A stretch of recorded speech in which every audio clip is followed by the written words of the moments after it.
Hey guys, it's me, Tantacles. At the time of this filming, my Chrono Cross character tier list video is the most watched video on my channel. It has sparked discussion in hundreds of comments, and I've read them all. I have been flamed to the point of madness. And that's not a gay joke, but hello boys. Anyway, I've been playing the remaster for several weeks now, and it's time to revisit this tier list. So let's define our tiers. The SS tier.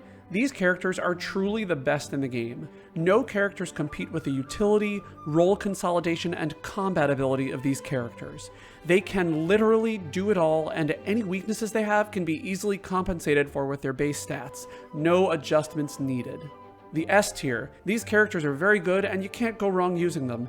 They generally outclass other characters in their innate color and synergize well with the main character in a party. A tier. These characters are good and will serve you well, but they have something holding them back. It might be availability, it might be color, or they might just be outclassed by another character in their element. B tier. These characters are just okay. Any character can get you through the game, but these characters just don't have a ton to offer that other characters can't do better. C tier. These characters have multiple things wrong with them, including but not limited to availability, stamina recovery, weapon type, innate color that is anti-synergistic with the main character, or they just don't have anything unique to offer. And now the final two tiers, which are a tribute to one of my favorite Genshin YouTubers, I Win to Lose. His channel is linked in the description, and if you play Genshin Impact, I would go subscribe to his channel. He makes amazing videos including tier lists, DPS showdowns, and more. The D tier has been renamed to the Pip tier, inspired by Genshin Impact's Amber tier. It is dedicated to the worst of the worst, not because of his stats, but because they have left Pip broken. They could have fixed this in the remaster, but they didn't, and so now Pip gets his own tier. I will be making a complete guide about Pip later, so stay tuned. And the other new tier is the Special tier. Directly inspired by the tier of the same name made by I Win to Lose, this tier is for characters that in terms of combat may not offer that much, but they have one unique aspect about them that makes them unique and good for particular situations. They would otherwise fall in a lower tier.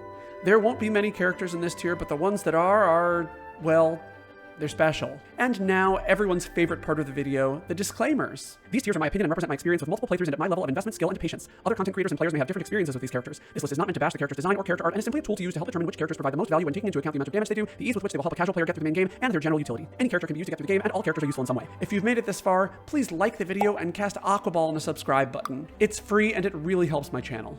So let's start the adjustments. The D tier has a few changes. First, Skelly is moving up to the B tier. He has one stamina recovery, which is okay. He's difficult to get, but he's black element and synergizes with Surge very well. Now Greyko is heading up to the B tier. Many viewers commented and said that Greyko belonged there, and looking at his strength and his bulk, he definitely does. However, his stamina recovery lets him down a bit, which means that he requires a stamina belt to function at the same level of others, but he does pretty well. Zappa is going to be our first character in the special tier. In terms of statistics, he's primarily a physical character with abysmal stamina recovery. He's red element, and there are so many other amazing red element characters. I would leave him in the D tier, but he has two defining features that I also discussed in my rainbow weapon video, which is linked in the description. Number one, he gives access to the Smith Spirit. This item will let you forge weapons on the world map and at save points, so you don't have to go to the smithy. And number two, he gives you access to the rainbow weapons. You literally can't get them without him, and therefore he's special. Oh my god, when I was initially recording, I forgot to record a piece about Orcha. Of course, as you'd expect, he is a bulky cook with good HP strength, and he also has a good magic stat, although mediocre stamina recovery. He's going to go into the B tier. Unfortunately, there's so much competition in the red innate category, and there are other characters that can do more unique things like Kid that I can't put him any higher. And Pip is still broken. In the bad way. And he's also white innate. Well, kind of. He therefore stays in the Pip tier. I mean, it's Pip. Again, guide forthcoming about him later. Alright, now for the C tier. I am keeping Pashal in the C tier because there are a bunch of yellow characters that are just better. Unfortunately, yellow characters in this game have a constant theme of just being mediocre, and Pashal is fine, just not as good as other characters. If you're trying to get the hardest ending, you're technically allowed to bring Pashal to fight the final boss, so I could put Pip in the special tier, but ultimately, if you're that far in the game, you do not need Pip to beat the final boss. Next is Mel, and Mel is our second character who's going to be added to the special tier. She is one of 3 characters who steals things, and she can do that very effectively if you want to use her, and for that reason she is special. S-P-E-S-H-U-L special. However, otherwise, I would actually have her in the Pip tier. She just doesn't have the best stats, although her stamina recovery is good. But with plenty of other yellow characters in the game, many of which are mediocre but are still sort of better than Mel, she has to go into the special tier. Matcha is staying right where she is. Her magic and strength are great, she has okay bulk but not great bulk, and there are so many other red units who have better utility, which is a theme in the red and blue elements. They have some amazing characters. Now, Nikki is going up to the bottom of A tier. His stats aren't amazing and his stamina recovery is meh. However, he's blue innate, which means he has access to Vigora, which on my most recent playthrough was super fun to use. Blue characters also get Cure-All, one of the best curative elements in the game. Mojo is next. He's staying in the C tier. I love him, and I love his physical dodge tank strategy, and he has good stamina recovery and good HP. However, there are so many black innate characters in this game with better offensive stats, and at the times he's one of your only available characters, Lena is a far better option. And now for the most bloated tier on my tier list, the B tier. I received some great comments about the B tier that I think were quite accurate. The B tier simply has too many characters in it. Now, initially, my thought process was that really many of these characters just aren't that useful, but can be used in the game and aren't terrible. That's still true, but I think you can still tier them a little bit more effectively, and that's what I aim to do in this list. So let's start with Turnip. He's going down to the C tier. He's a green sword user, and he has good strength and mediocre bulk, and somewhat crappy stamina recovery. He has a dual tech with Neofio, but they're both green, and it's a green dual tech, so there's no real reason to use them in the same party. But the biggest problem with Turnip is that there is a green sword character who is better than he is, Glenn. And that means that there's just really no reason to use Turnip instead of Glenn. Neofio is also heading down to the C tier. Better stamina recovery, but really low bulk. I suppose the one advantage that makes them better than Turnip is that you can find a Spectral Glove in the final dungeon, but still, there are better characters to use. Van, C tier. Bad stats, uses a boomerang, which is a pretty weak weapon. That's it. Radius is also going down to the C tier. He has very poor bulk, poor stamina recovery, and mediocre stats otherwise. He also has a dual tech with Zoa, but that tech is white innate, so while I guess it's useful if you have Lynx in your party, it's redundant when Surge is in your party. Harl is next. I was crucified by a lot of viewers for Harl's placement. I know a lot of you want me to put Harl in the SS tier or the S tier, but Harl does not belong there. Harl is moving up, though, to the A tier. The very top of the A tier.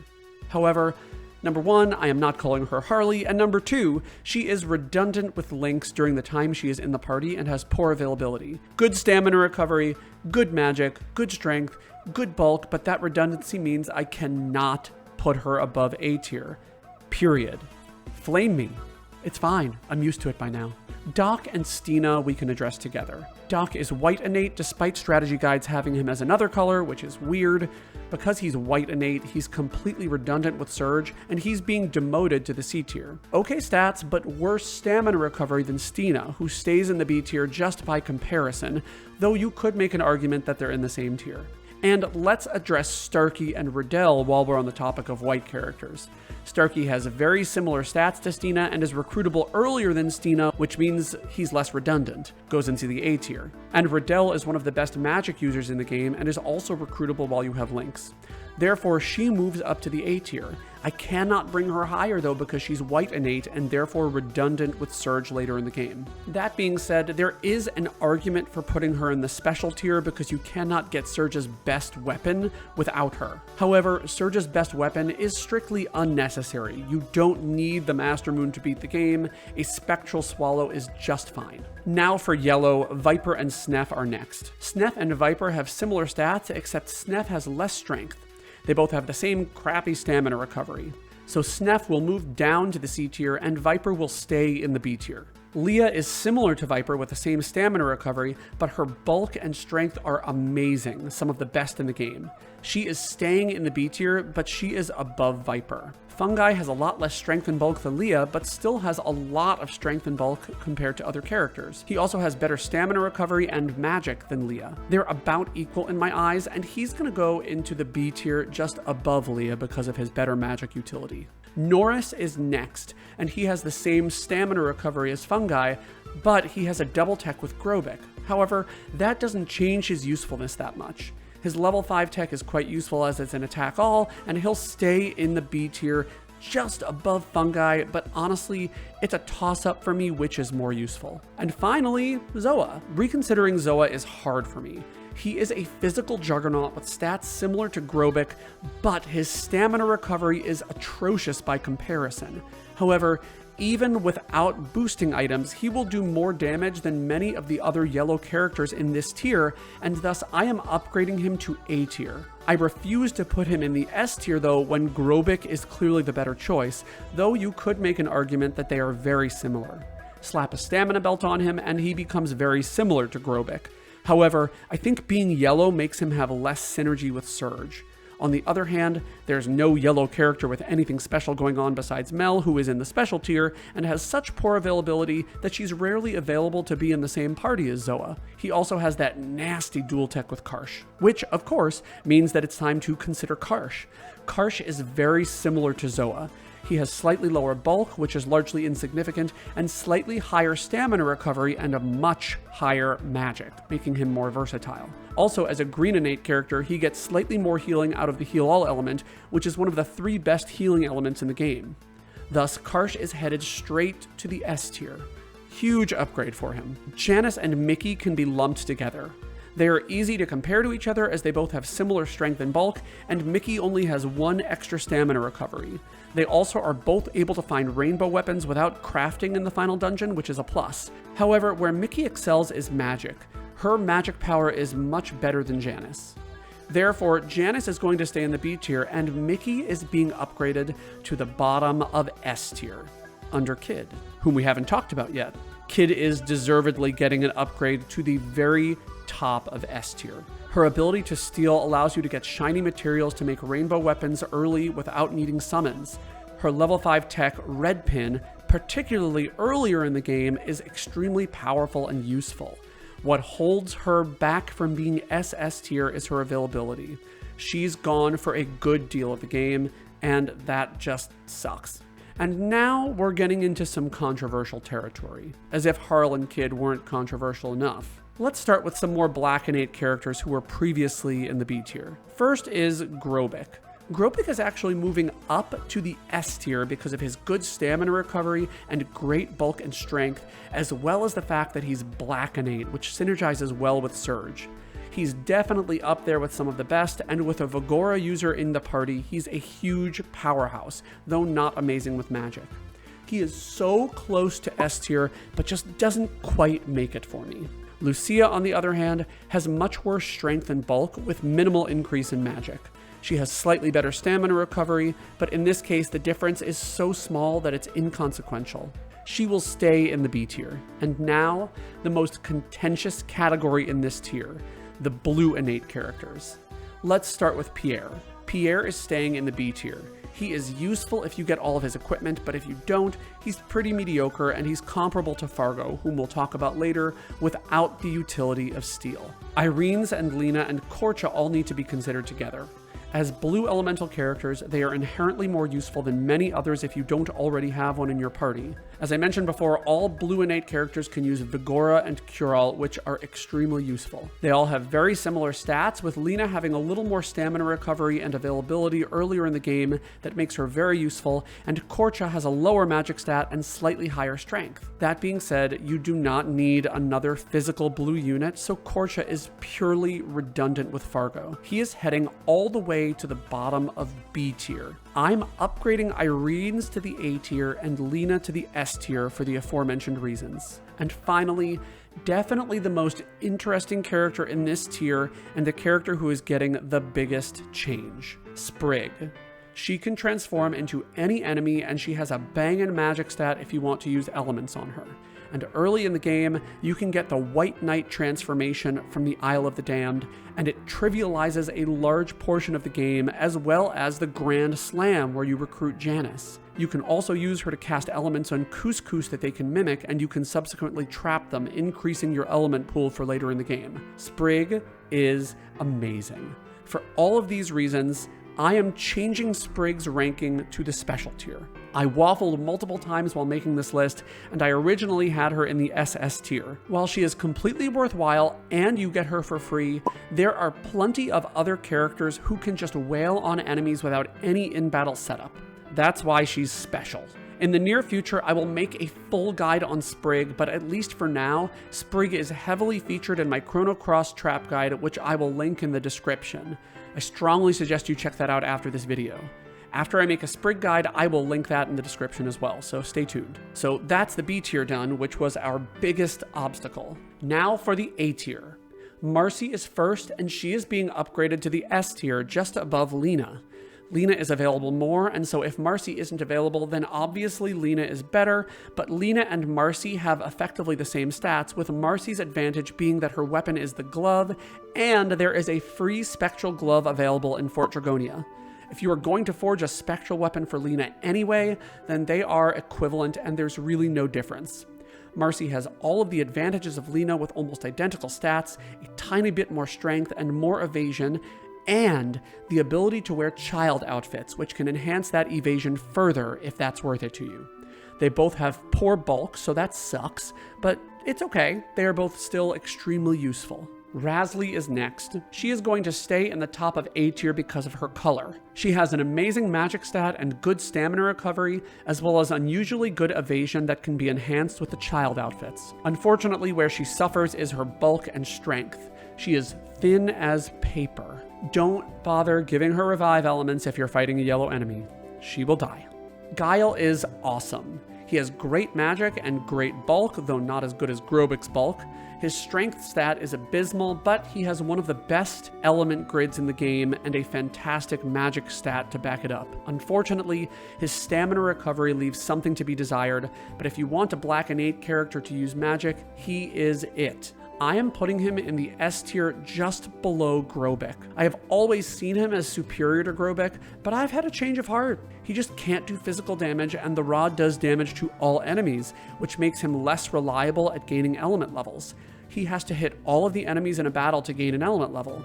This is a stupid system, but that's how it works, and it makes him weaker.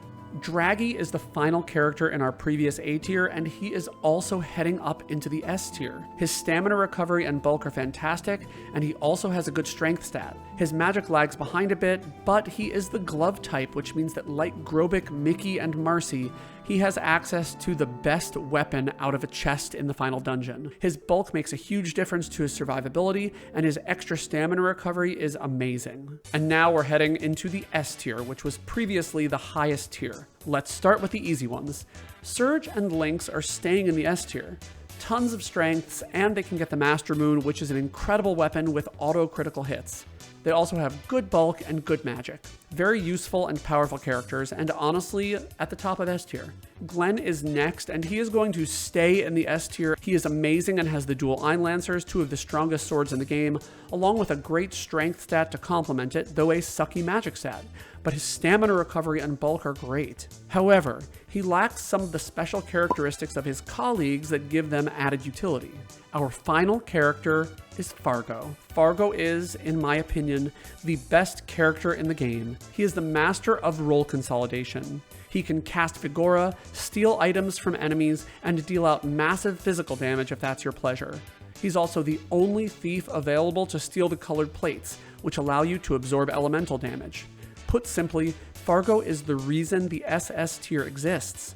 His only true weakness is his magic stat, but he does not need magic to deal out amazing damage. He's also a sword unit, which is competitive, but that means that his best weapon, the Spectral Sword, can be used on multiple characters if you want to swap him out. Later in the game, he can be replaced by Kid or Mel, which can be good for a couple of scary red elemental bosses. However, it is extremely hard to justify taking Fargo out of your party for much of his availability window given the many roles he can fill. Thank you so much for watching. Please leave a comment if you think there's something I missed. If you want more Chrono Cross content, I suggest you watch my trap guide. And don't forget to subscribe for more gaming content.